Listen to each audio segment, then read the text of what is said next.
Councillor Fielding. Sure. Thank you, Mr. Speaker. I first want to speak both clause and the amendment. Is it the amendment, I guess, to refer it back? Motion. Yeah. Anyways, it's globally. I mean, this is something that I know very well. It's in my ward. It's at the airport.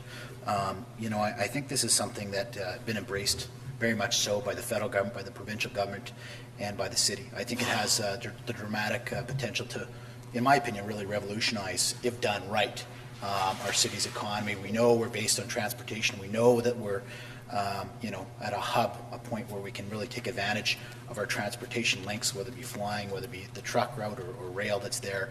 There's a fantastic opportunity that's there. There's been a lot of dollars that have been committed on the federal level, the provincial level, the business communities behind this. I think there's a momentum piece that's there. The city, of course, needs to do its due diligence with all the sewer and water. That's a part of it. If you look at overall, I think in the city of Winnipeg, there's an estimated 125,000 jobs that are generated. That's from the Mayor's Trade Council in related to transportation and trade. This is something that really needs to move forward with it. It's a very important piece for us. The 20,000 acres that we've talked about is something that we can really capture on, and not just from a St. James perspective, but I think it's one of these things, if we all embrace and move forward with it, it can really make a difference in our community.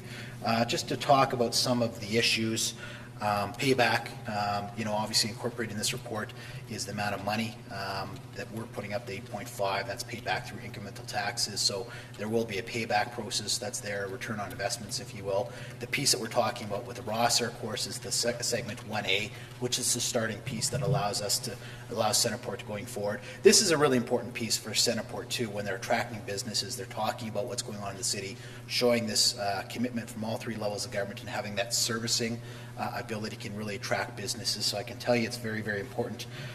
In terms of the aspect, in terms of the service sharing is something that's very important. We obviously did mention in the report, a service sharing pilot project, if you will, in 2005, and I think that got the majority of councillor support at that point.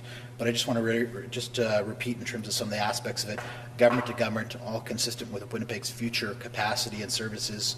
They're founded on a strong business case to ensure efficiency, delivery of services, and more importantly, the city of Winnipeg, if we do enter into some of these service sharing agreements, the Winnipeg would have a piece of the planning. I think there's some concerns whether some of these bedroom communities would create urban sprawl, but we'd be a part of that planning process. I think that's really important as a city as we move forward, because there obviously has been some talk, not just with the roster piece, but other bedroom communities of how that develops. So if we're in control of some of the planning aspects for it, I think we're covered off.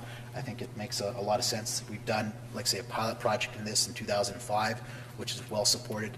I think the report also backstops us where it's going to come at the same time. So you will see the service sharing agreement, that's a part of it, and we are backstopped with any service agreement with the RM of Rosser.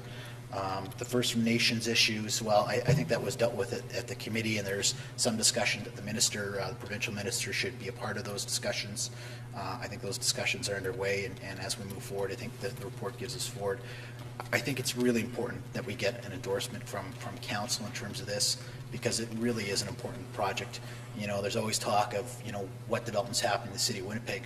I think there's a lot of momentum in this city that's going on, in terms of private sector dollars that are coming in. You've got the Jets, you've got IKEA, you've got a lot of really positive things that are going on, positive momentum. This is another piece of the equation. I think if we create something in terms of CentrePort, it's going to bring a lot of private sector investment, which means jobs to our economy. It means a whole host of things. So this is just absolutely the right thing to do, and we need to move on this quickly. We'll have the backstop with service sharing agreements that are in place and a payback for the city of Winnipeg. So I encourage all councillors to really support this and show a strong sense of unity from this council that we need to move forward on CentrePort. Thank you. Thanks, Councillor Fielding.